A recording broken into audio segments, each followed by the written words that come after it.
not finals, but Yeah, Western bruh. Conference Finals. Yeah, it was a good What's game. I your think thoughts about the game? this is one of the best series. It was a good game. It was still kind of close for J Dub to still be out, but a shout out to the Spurs. Shout out to Bruce, and you finally got one right.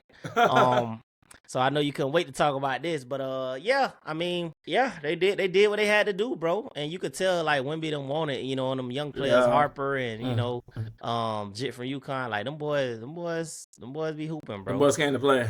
Yeah. Yeah, them boys came to play, man. First of all, Spurs, they got a bright future in front of them, man. Yeah, long as what's the key thing? Long as you stay healthy. As long as you stay healthy, as long as they keep that team together, man, I could really see Spurs being like that next dynasty like we saw Golden State, man. Same thing with OKC.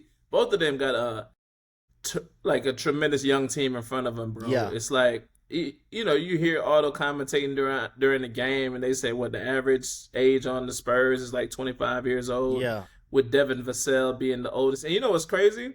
Devin Vassell, who went to Florida State, he used to live at Onyx when I used to manage Onyx. Oh, for real? So, yeah. I would see him every day at Onyx, which is so interesting. And I actually DM'd him after the game. Obviously, he ain't DM me back. I'm gonna say, man, buddy don't know you, man. Yeah, I don't know him. Like, I was never like a groupie. Like these guys was just FSU basketball players, and we just happened to house them. But he was always such a humble dude when he was like living at our apartment complex. Yeah. He had some very grounded parents too. Like he wasn't one of the ball players that was getting in trouble or essentially had shorties running through like the building and stuff like that. Whereas like some of those ball players were like that. Wow. You feel me? But he wasn't like that. The GAs weren't on his ass. He was very humble dude, real chill dude, man. So shout out to Devin Vassell, man, getting the opportunity to show up in the finals for the first time, man. But yeah, it's interesting to kind of hear those announcers talk about how the average age is like 25 years old, man. Both teams got a very bright future in front of them, bro. Yeah. Yeah. I just think had everybody been healthy, I think it would have been, it would have been, I mean, because it was a close game even without OKC's second best player. So, but they've been playing without him, so they got here without him most of the, playoff run. So, can't really fault that, but they just didn't have enough to get over the hump. Every time I see Jared McCain in the game, though, I be trying to figure out how Philly got rid of him, bro. Yeah. Like, he be hooping, bro. Like, he be hooping, bro. What's crazy is he had a short stint in Philly too, man. That's what I'm saying. He was just he was a first round draft pick. I know he was coming off an injury. I mean, Philly also got some dogs, man. Sometimes you have to actually strike while the grease is hot, weak, man. Paul George failed them, bro. But forget how weak he is. You got to understand how much money they done guaranteed him. You see what I'm saying? So certain people you can't just get rid of. Right? I'm with you. So Jared McCain is a solid guard, right? But when you got VJ Hedgecomb, when you have Tyrese Maxey, when you have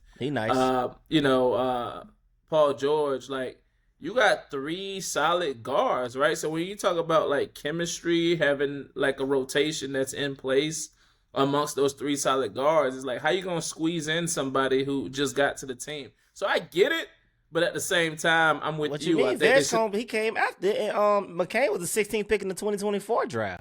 Edgecombe was last year, right? Yeah, but I mean, they had to make a decision. Like I said, but McCain was hurt. You see what I'm saying? So it's just like, I'm with you. When you have players stepping up during the injury, people lose their jobs like that for sure. Easily. For sure. You see what I'm saying? We see it all the time.